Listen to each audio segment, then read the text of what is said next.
Tema atención de la primera infancia en el distrito en la administración Bogotá-Humanayá, proposición 118 de 2012, aprobada el 15 de abril de 2012, citante honorable concejal Osman Yair Martínez. Ahora sí, doctor Osman Yair Martínez.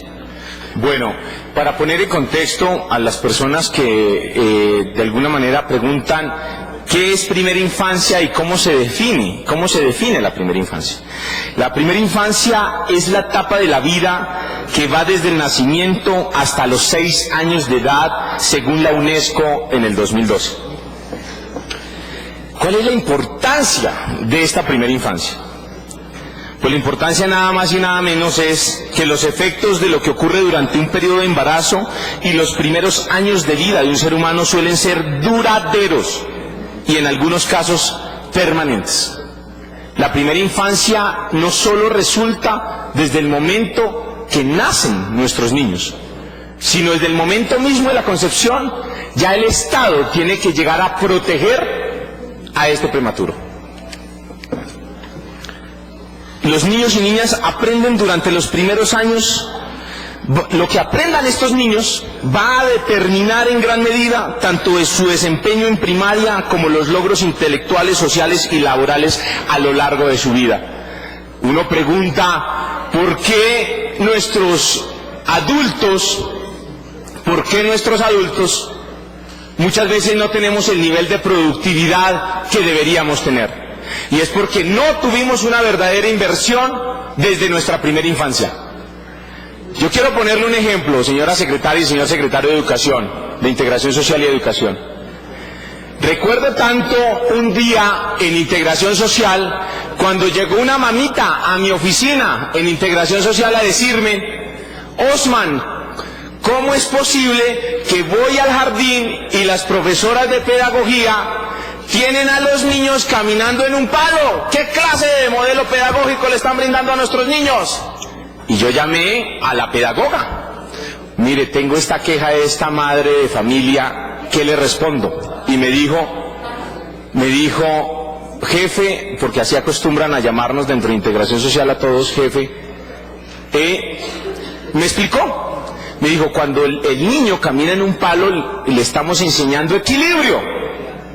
Y ese equilibrio en primera infancia significa nada más y nada menos el manejo cerebral del costado derecho, izquierdo, para que mañana tenga autonomía, reconozca su cuerpo y, como es independiente y tiene control de sí mismo, tiene equilibrio, mañana en la adolescencia, cuando llegue un hombre a caramelearle, la chiquitina no va a abrir las piernas, textualmente me lo dijo. Y entonces yo entendí, como padre de familia que soy de una niña, dije, excelente. Y cuando le enseñan a uno de niño todos esos juegos lúdicos en solo segundos mover las manos, los pies, las cabezas de manera coordinada, sincronizada, me decía, cuando en primera infancia le enseñan eso a un niño, va a tener grandes habilidades con los números en su edad adolescente. Y yo decía, ¿por qué en el bachillerato tantos problemas con el álgebra, con el cálculo? Pues claro, no hemos hecho inversión en primera infancia. Por eso lo importante del modelo pedagógico que se le transmite a nuestros niños y niñas en primera infancia. El terreno perdido en materia de aprendizaje y desarrollo durante los primeros 3 años de vida nunca se recupera. ¡Nunca! Ni siquiera tal vez. ¡Nunca! Lo que no se invierte de los 0 a los 3 años nunca se recupera. Nunca. Esto en términos prácticos quiere decir que los niños y niñas que no reciben durante este periodo no van a poder desarrollar todo su potencial. ¿Cuántos de los presentes tenían un sueño de un arte, un deporte, y nunca lo pudieron desarrollar porque sencillamente no tuvieron una inversión en su primera infancia para que hoy tuviésemos los presentes el mayor de nuestros potenciales? Y eso pasa en nuestro país y en nuestra sociedad, que no hemos desarrollado el mayor de nuestros potenciales porque sencillamente no hemos invertido en primera infancia. Hay una frase que quiero traer hoy a colación, que ustedes la tienen ahí enfrente, de un premio Nobel de Economía del año 2000, James Heckman, y dice así: no podemos permitirnos posponer la inversión en los niños hasta que sean adultos. Tampoco podemos esperar a que entren a la educación primaria, un momento en el que puede resultar muy tarde para intervenir, señor secretario de Educación. No podemos esperar a que nuestros niños de integración social lleguen a la red pública del distrito a primaria, porque tal vez ya sea tarde y jamás podamos recuperar lo que queremos tener como futuro de nuestro país. En el marco jurídico tenemos la Constitución Política en su artículo 44 y la Ley 98/2006, por la cual se expide el Código de Infancia y Adolescencia. Y en el artículo 29 hay algo que me parece importante citar el día de hoy. En la primera infancia es una de las etapas del ciclo vital y va de 0 a 6 años. Y dice: son derechos impostergables. Los derechos de los niños son derechos impostergables de primera infancia en atención en salud. Señor director de Salud Pública, hoy en representación del sector de la Secretaría, son impostergables la atención en salud, nutrición, el esquema completo de vacunación y la protección contra peligros físicos y la educación inicial. Del mismo modo, tenemos que desde la gestación hasta los 5 años y 11 meses de edad tenemos que trabajar con criterios de calidad y de manera articulada para brindar intervención en nuestros niños y niñas. Y tenemos la política de primera infancia en el año 2007, ya llevamos 5 años con esta política de primera infancia. Tenemos unos decretos, el 2247, el acuerdo 138/2004, este en el orden decreto 243 de 2006, el decreto 57 de 2009, que hacen absolutamente todos referencia al respecto. Y este marco jurídico establece que los responsables de la política pública de la primera infancia son la Secretaría de Educación, la Secretaría Distrital de Salud, el ICBF, y para el caso de Bogotá, la Secretaría Distrital de Integración Social. Y no solamente responsables de la política pública, sino, señora secretaria, usted es la responsable y rectora de la política pública en la ciudad. Y en cabeza suya está la rectoría, el control, la veeduría de que la primera infancia se cumpla en esta ciudad. Usted es un órgano de control para esta política pública, señora secretaria, en cabeza suya. La política pública distrital se desarrolla buscando el cumplimiento de la ley y la norma. Pensaría uno que sobra decirlo. Y les digo que la ley y la norma establece unos estándares. Quiero que le pongan cuidado a estos siguientes estándares. Diapositiva adelante, por favor. Perdón, doctor Martínez, el secretario, registramos colegas que hayan ingresado. Doctor Martínez.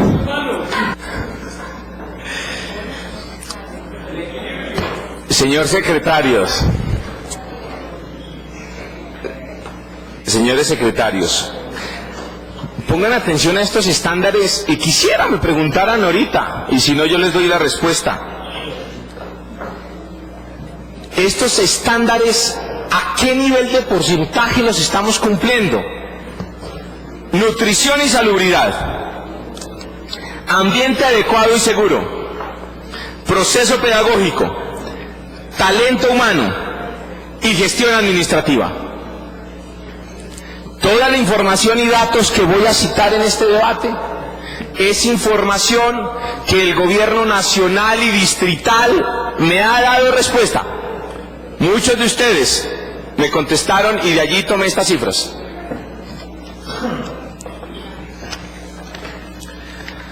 Según las Naciones Unidas, al menos del 20 al 25% de los lactantes, niños y niñas de corta edad en países en desarrollo, presentan los siguientes riesgos: malnutrición crónica y aguda, que frene el crecimiento. La gente se pregunta, bueno, ¿y cuál es la diferencia entre una y la otra? Cuando uno va al médico, nos revisan estrictamente la aguda, donde nos revisan la talla y el peso. Talla y peso. En los jardines, en el colegio, siempre nos controlan talla y peso. Pero casi nunca nos hacen una relación frente a nuestra talla y nuestra edad. Es decir, el potencial de talla que podríamos tener respecto a X edad.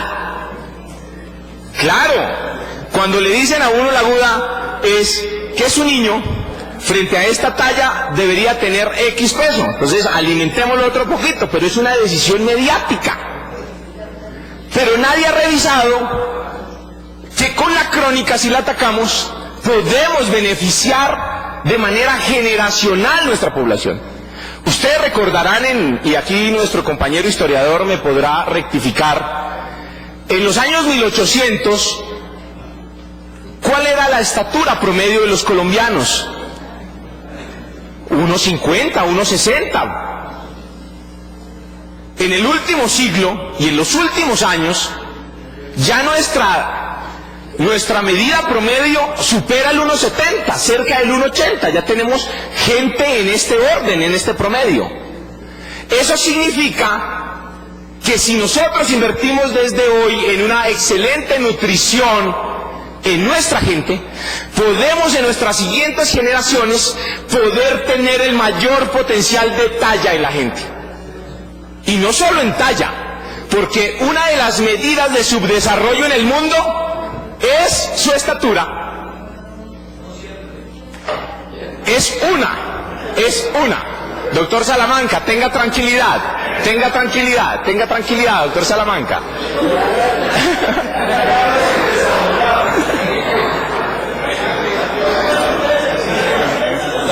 Estimulación u oportunidades de aprendizaje insuficientes. No podemos llenarnos de excusitis, concejales y gobierno distrital, sin excusitis. Estimulación u oportunidades de aprendizaje insuficientes. Hoy en representación, hoy en representación del sector salud, señor director, yo quisiera me respondieran qué se ha hecho, qué se está haciendo, cómo, cuándo, frente a la carencia de yodo que presentan hoy del 20 al 25% de nuestros niños en la ciudad. Y el mismo tema, el tema de la anemia ferropénica, donde la ausencia de hierro y la alimentación dirigida a esta población infante frente a estos temas de competencia directa de nuestro secretario de Salud. Y yo quisiera preguntarle al señor secretario de Salud hoy en cabeza suya, ¿cuál es el trabajo intersectorial que se está desarrollando frente a los proyectos de seguridad alimentaria que hace poco con el tema de refrigerios hizo nuestro secretario de Educación, que tanto debate ha surtido en este Consejo de Bogotá y en la ciudad? Y frente a los comedores comunitarios, porque es que en los comedores comunitarios estamos atendiendo muchos niños y jóvenes. ¿Y qué está pasando? Porque se muestra la ausencia de la Secretaría de Salud de manera directa y transsectorial con las otras secretarías frente a este tema tan importante. La política, como lo mencionaba ahorita en estos estándares, está en cabeza de integración social, la Secretaría de Educación y la Secretaría de Salud, por eso ustedes han sido hoy citados a este debate. Ya para entrar en materia con algunos datos y pasar de este acto introductorio, la primera infancia en Bogotá se acerca a los 710.000 niños y niñas entre un rango de 0 a 5 años. 710.000 niños y niñas. Hoy el distrito está atendiendo en sus programas establecidos cerca de 375.000 niños y niñas. Esto significa, concejales, comunidad, presentes todos, 334.000 niños hoy no están siendo atendidos de ninguna forma, ni en ámbito a su hogar, ni nada parecido, ni salud a su hogar, ni nada. Es decir, cerca del 50% de la población de niños y niñas está sin atención hoy por el distrito, por el Estado. El 50%.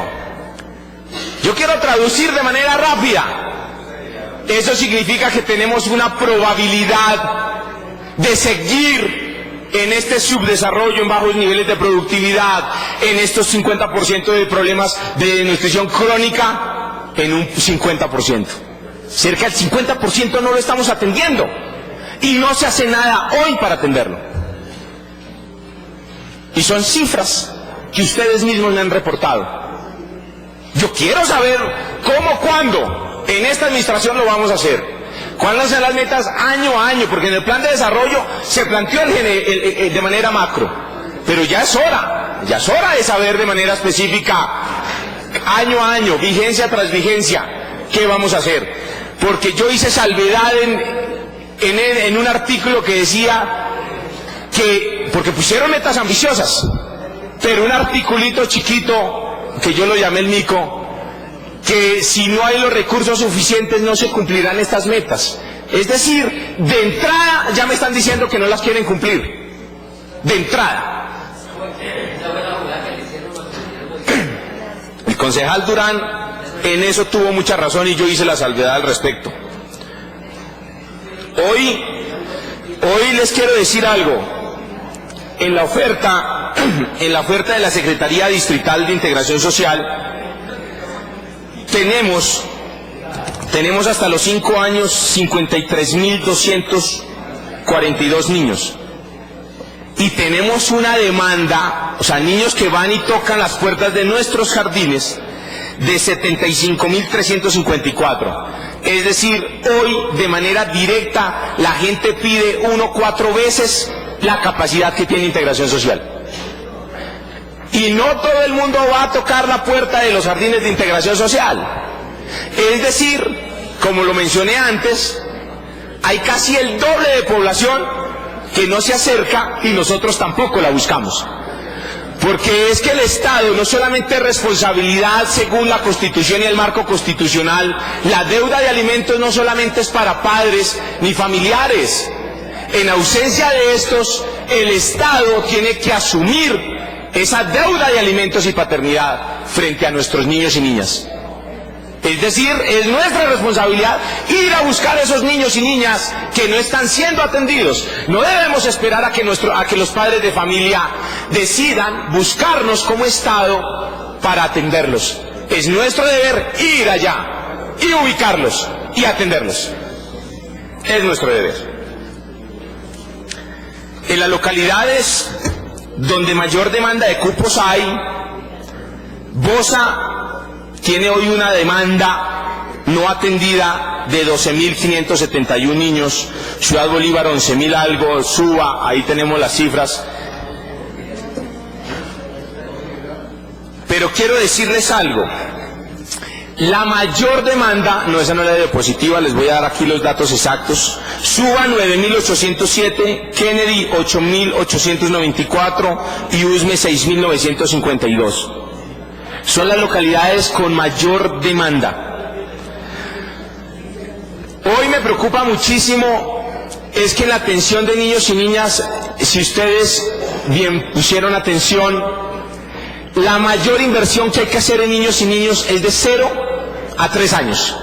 De 0 a 3, es la que nunca se recupera si no invertimos allí. Y les quiero decir, y no me desmienten mis compañeros de integración social, nuestros jardines en términos generales están construidos y los cofinanciados y las casas vecinales y demás para niños de 2 a 5 años. Pero no tenemos sala cuna para atender en maternidad. No lo tenemos. Y es donde más tenemos que invertir, señora secretaria y señor secretario de Educación. En el nuevo modelo del plan de desarrollo dicen que vamos a invertir integración social de 0 a 3 años. Y de ahí en adelante, Secretaría de Educación. Yo quiero que me digan qué estrategia y cómo se va a hacer las salacunas, el área salacuna, que exige una mayor medida que la de un niño preescolar de 2 a 5 años. Qué difícil, porque cuando se requiere salacuna, por lo general son en los barrios más deprimidos de la ciudad. Y qué difícil es conseguir allí terrenos, qué difícil es conseguir casas para ponerlos en cofinanciados, estos jardines, para que sea salacuna. Y los operadores no les gusta la salacuna porque no les genera rentabilidad. Porque cuando uno terceriza el servicio, allí, por más de que se haga con fundaciones y organizaciones sin ánimo de lucro, pero tampoco son sin ánimo de pérdida. No tienen ánimo de pérdida estas organizaciones. Entonces el modelo económico que se plantea desde integración social no tiene un equilibrio frente a la oferta y la demanda de estos operadores. Yo quisiera saber, señora secretaria de Integración Social y su equipo de asesores que hoy la acompañan, cada año, ¿cuántos nuevos jardines y cuántos nuevos cupos de manera directa se van a crear por vigencia? Por vigencia. ¿Y en qué edades van a estar distribuidos estos cupos? Y fechas precisas. Porque me angustia mucho que termine el cuatrenio, como pasó con la administración anterior, y que no lograron a cumplir ni siquiera el 50% del plan de desarrollo de la Bogotá positiva.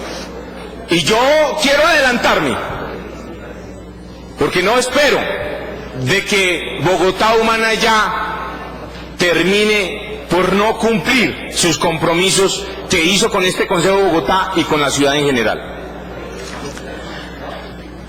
De esos 710.000 niños que yo mencionaba anteriormente, el distrito atiende de manera directa 110.000.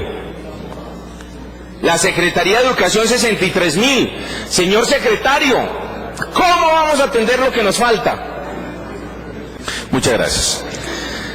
Señor secretario, usted solamente atiende 63.000 de una necesidad de 710.000. Solamente 63.000 y integración social de manera directa, quiero aclarar, directa, no con otras cosas, convenios ni nada parecido, directa, con la estructura directa nuestra, 63.000 de educación, e integración social 47.000. Datos de ustedes entregados, cupo SED y cupo Secretaría Distrital de Integración Social. Aquí no incluyo la atención privada, ni los jardines infantiles privados, donde efectivamente ustedes ejercen control, pero ustedes no ejercen la atención directa.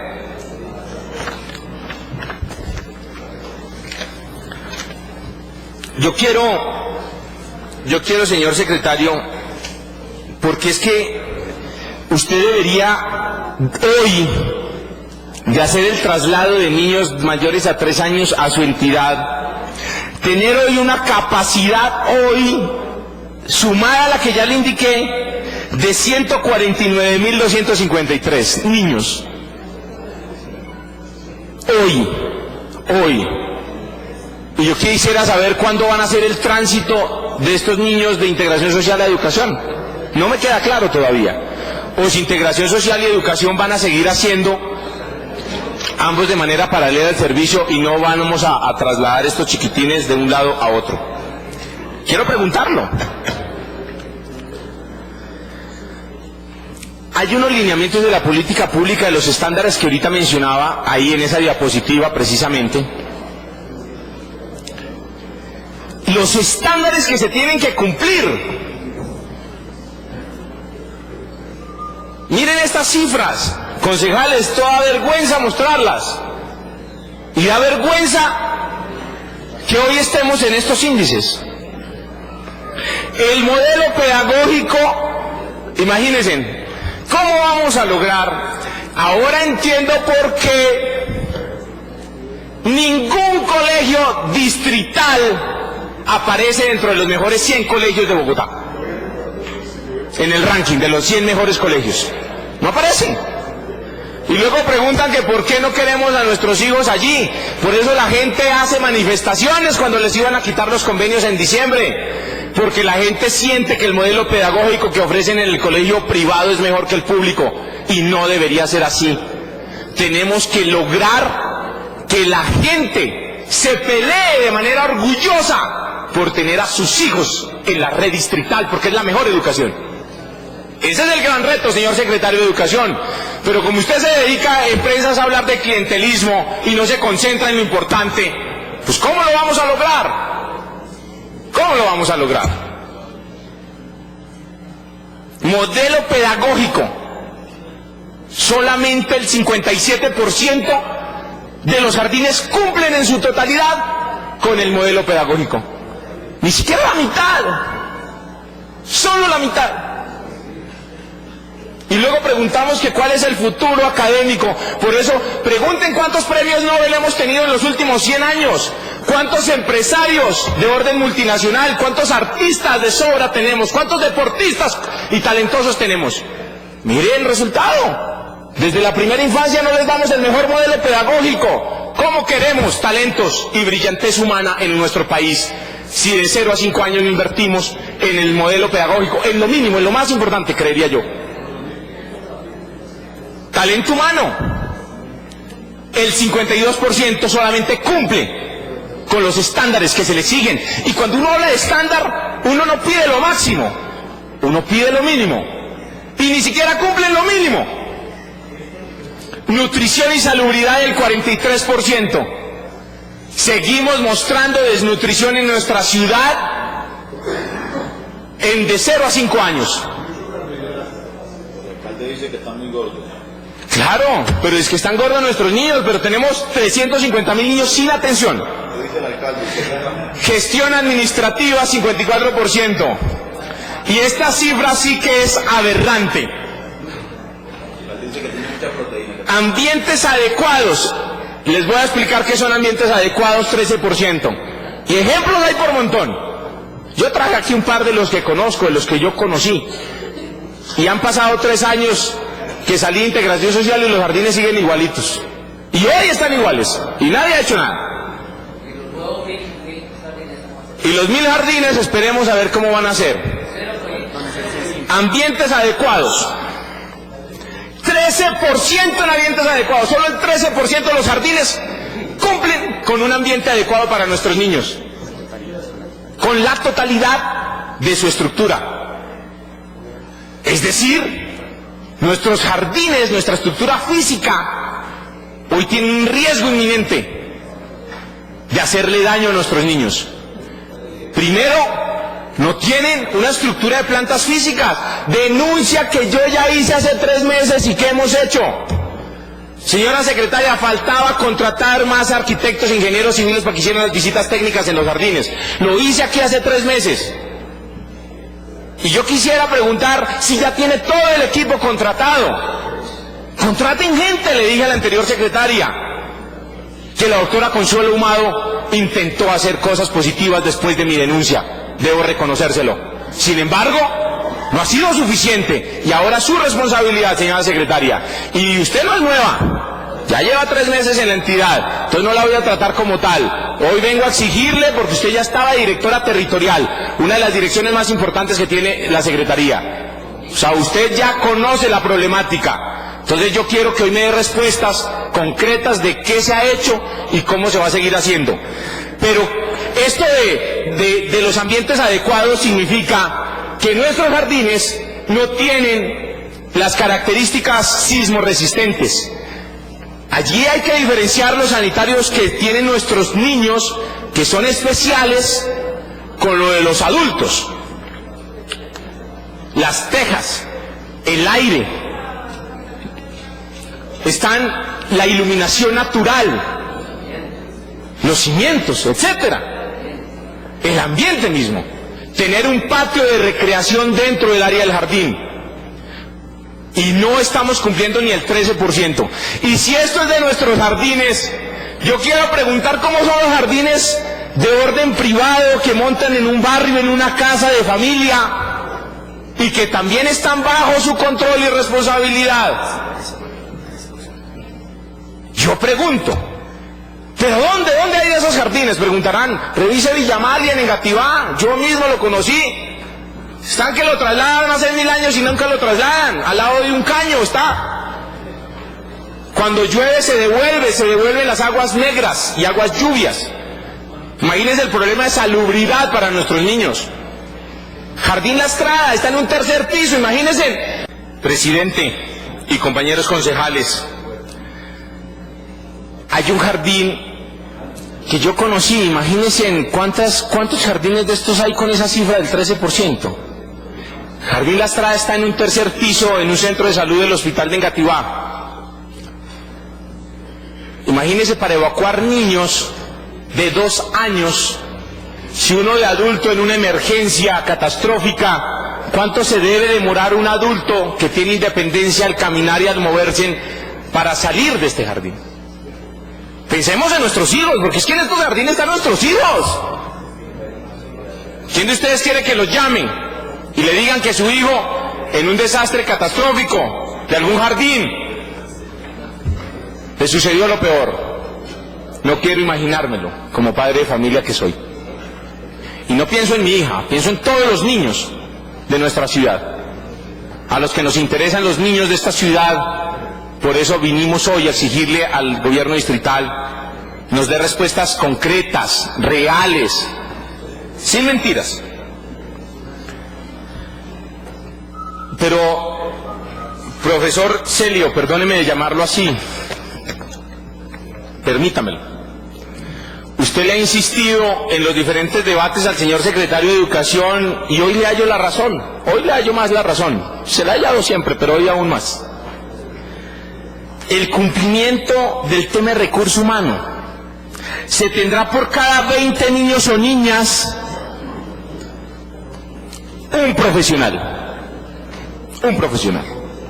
un licenciado en pedagogía infantil, en preescolar, un tecnólogo en preescolar o afín. Siguiente diapositiva.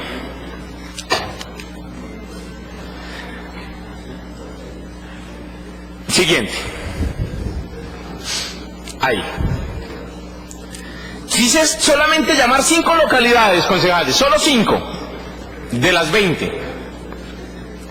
¿Cómo es posible que en Usme estemos atendiendo un profesor por cada 109 niños?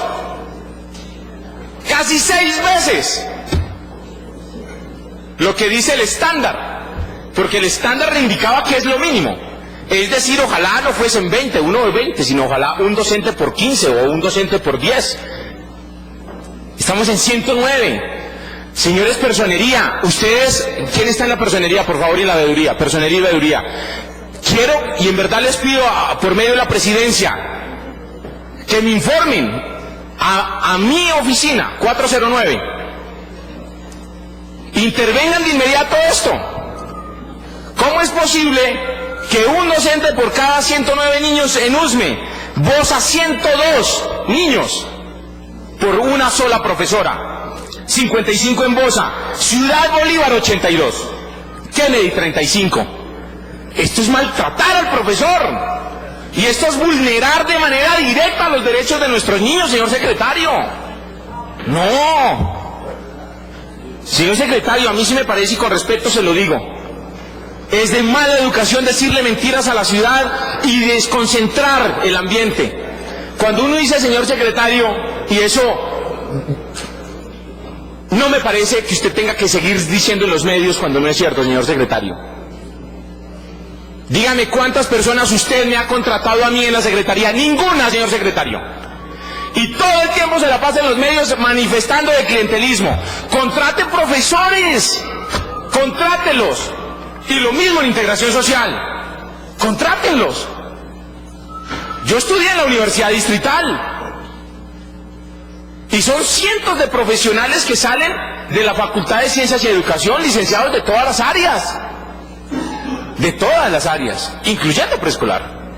La Universidad Pedagógica, la semana pasada la Comisión de Hacienda y Crédito Público tuvimos un encuentro con el Consejo Superior de la Universidad Pedagógica para el tema de la estampilla. para garantizar que más jóvenes entren a la pedagógica a estudiar y a prepararse en diferentes licenciaturas, arte maravillosa que es la docencia. ¿Y cuántos profesionales no tenemos en las calles esperando una oportunidad laboral? Y ustedes teniendo la necesidad manifiesta y no contratan. USME, 109 niños por un profesor. Concejales, ¿cómo les vamos a dar una excelente educación, un modelo pedagógico? Esto es maltratar a los docentes. ¿Cómo le exigimos a un profesor que haga bien la tarea si nosotros, los que somos papás, cuando nos ponen a cuidar a nuestros hijos, si 1, 2 y 3 hijos que tenemos en casa y tantas dificultades que tenemos, yo me pregunto, ¿cómo será la vida de esta profesora que le toca atender 20 niños solita? 109 niños solita. Y señora secretaria, yo hice aquí la denuncia hace 3 meses, donde ustedes, Secretaría de Integración Social, inauguraron jardines nuevos sin contratar profesores. Yo hice la denuncia aquí. ¿Y sabe qué hicieron ustedes? Tomaron profesores de diferentes jardines para empezar a funcionar estos jardines, o sea, desmejorando el servicio de los que ya están para abrir unos nuevos jardines. Aquí hice la denuncia. Y miren, y el problema sigue vivito y coleando. Vivito y coleando. Doctor Martínez, lleva 45 minutos para aquí. Sí, perfecto. Gracias. Tenemos que revisar de manera urgente este problema de nutrición crónica.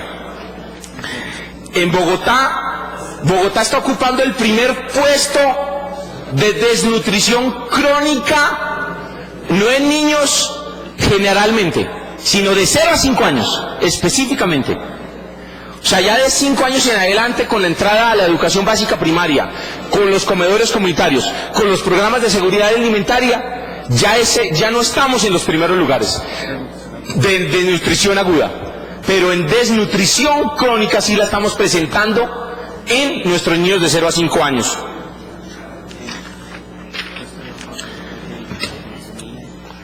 Y ese es un puesto deshonroso después de la Amazonía, el Pacífico y la costa atlántica. Bogotá, que es la ciudad con mayor riqueza, donde se supone hay mayor equidad, y tenemos los niños más desnutridos de todo el país de 0 a 5 años.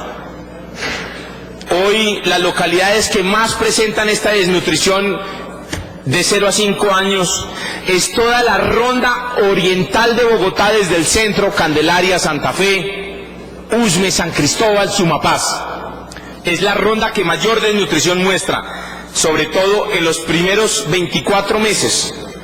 En los primeros 24 meses.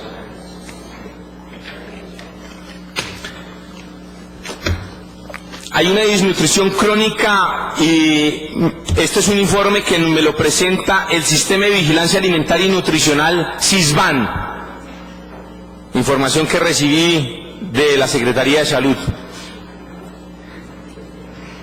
Tenemos hoy desnutrición crónica, que ya expliqué cómo era la crónica, del 18,5% de los niños de 3 a 23 meses.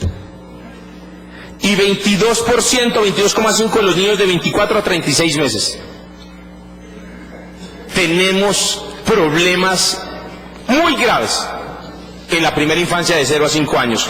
Y no decir nada de nuestras mujeres en condición de embarazo, porque no es suficiente el servicio que prestamos con las madres comunitarias en los FAMIS y con el bono de madres gestantes y lactantes que se da en integración social, donde aún la demanda de mujeres embarazadas que llegan a pedir este subsidio alimentario, aún hay muchas mamitas que se quedan por fuera de este servicio.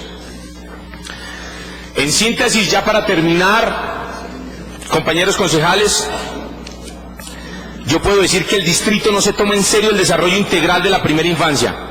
No tiene un control estricto sobre el cumplimiento de la ley, y eso está en cabeza en especialmente el señor secretario de Educación y secretario de Integración Social. Veo que no se toman en serio, y ya llevamos 6 meses de esta administración. 6 meses. Y aún no hemos recibido cómo se va a hacer de manera concreta aquí en el Consejo de Bogotá, cómo se va a hacer, ni cuándo, una fecha cierta. El distrito no relaciona los procesos pedagógicos y nutricionales que fundamentan para el desarrollo armónico de los niños y las niñas de primera infancia.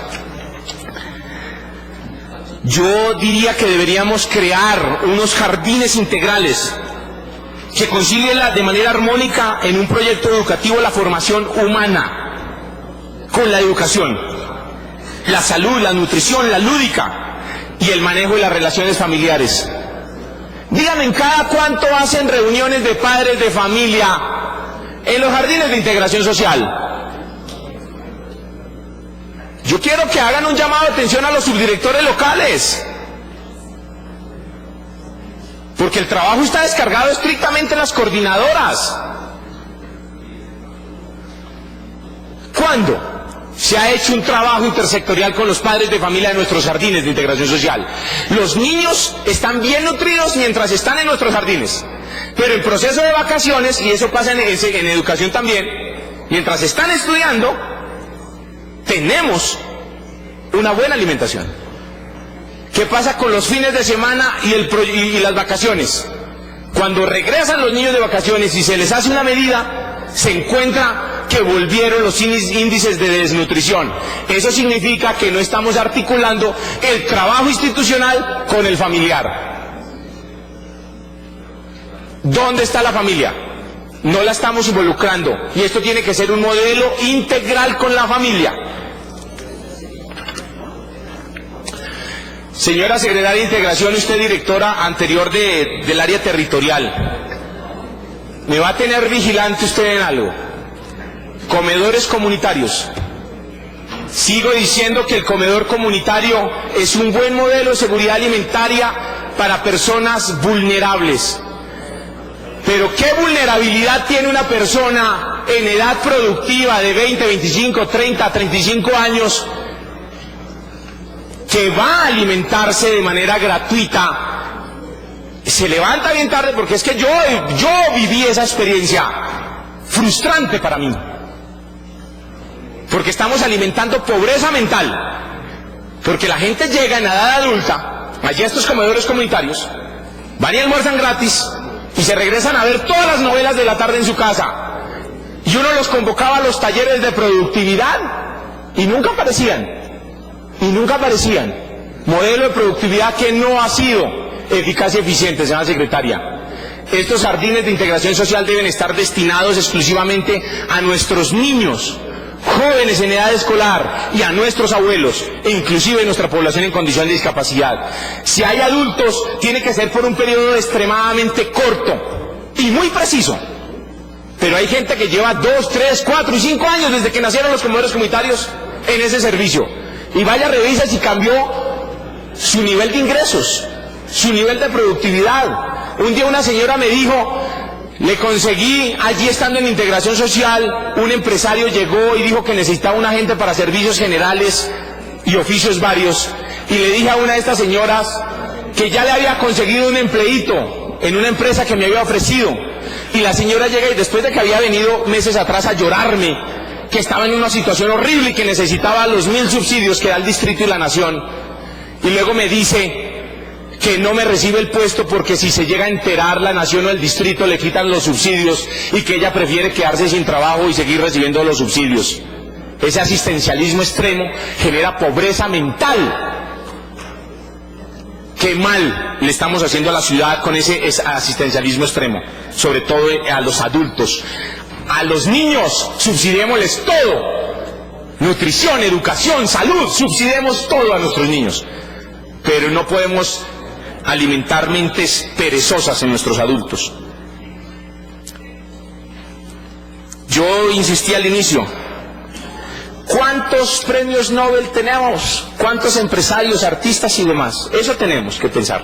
¿Cuántos vamos a producir? ¿Cuánta gente intelectual con grandes talentos vamos a producir en los próximos 50 y 100 años de nuestro país? Hoy tenemos un rezago de nuestra sociedad, y todo por la poca inversión que le hemos hecho a primera infancia. Les quiero mostrar aquí para terminar, esta es mi última frase, sobre los criterios de priorización para entrar a nuestros jardines de educación y de integración social. Primer criterio, que tengan discapacidad. Segundo criterio, niños y niñas con madre adolescente. Tercer criterio, familias con más de 5 integrantes menores a cargo de una sola persona. Y de décimas, allá de últimas, niños o niñas en condición de desnutrición. Es decir, estamos incentivando a que entre más niños tenga una niña, una señorita, una familia, unos jóvenes, se les da para que no se dañe el debate, podamos... Sí, perfecto, ya cierro. Entonces, le estamos dando prioridad a nuestras niñas con mayor número de hijos, que no a nuestros niños en condición de desnutrición. Los invito a revisar esta clasificación de prioridad que entregan aquí. Mejoremos la forma de priorización. Les agradezco muchísimo a todos ustedes y quisiera cederle la palabra para cerrar a mi compañero Antonio Sanguino de la bancada verde y agradecerle a todos los concejales el tiempo. Ya se acabó el tiempo, concejal Osman. Dios los bendiga, muchas gracias. Espero respuestas. ¿Cómo?